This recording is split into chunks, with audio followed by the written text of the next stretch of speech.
ദൈവനാമത്തിന് മഹത്വം ഉണ്ടാകട്ടെ. ഇന്നത്തെ നമ്മുടെ ചിന്തയ്ക്കായുള്ള വിഷയം അഗണ്യമായ ഭക്തി എന്നതാണ്. ഇതിന് ആധാരമായി വേദഭാഗം യോഹന്നാൻ എഴുതിയ സുവിശേഷം 12 അധ്യായം 1 മുതൽ 8 വരെയുള്ള വാക്യങ്ങളാണ്. യേശു ക്രിസ്തു മരിച്ചവരിൽ നിന്ന് ഉയർപ്പിച്ച ലാസറിന്റെ ഭവനത്തിൽ പെസഹയ്ക്ക് 6 ദിവസം മുമ്പ് ഒരു അത്താഴത്തിനായി എത്തുന്നു. ഈ സമയത്ത് ലാസറിന്റെ സഹോദരിയായ മറിയ യേശുവിനോടുള്ള അഗണ്യമായ ഭക്തി പ്രകടിപ്പിക്കുന്നത് നമുക്ക് കാണാം. വിലയേറിയ സുഗന്ധ ദ്രവ്യം ഒരു റാത്തലെടുത്ത് യേശുവിന്റെ കാലിൽ പൂശുന്നു. തന്റെ തലമുടി കൊണ്ട് യേശുവിന്റെ പാദം തുവർത്തുന്നു. ഇത് കണ്ട് യൂദ നീരസപ്പെടുന്നു. എന്നാൽ മറിയ തന്റെ പ്രവൃത്തി തുടർന്നുകൊണ്ടിരുന്നു. ഇവിടെ നാം കാണുന്നത് മറിയ യേശുവിനോടുള്ള ആരാധനയ്ക്കായി ചെയ്യുന്ന 3 കാര്യങ്ങളാണ്.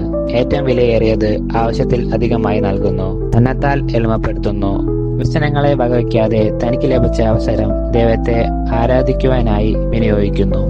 സുഗന്ധദ്രവ്യത്തിന്റെ കണക്ക് പറയുന്ന യൂദയോട് യേശു അവളെ വിടുക എന്ന് പറയുന്നു. മറിയയുടെ ആരാധനയെ യേശു അംഗീകരിക്കുന്നതായി കാണാം.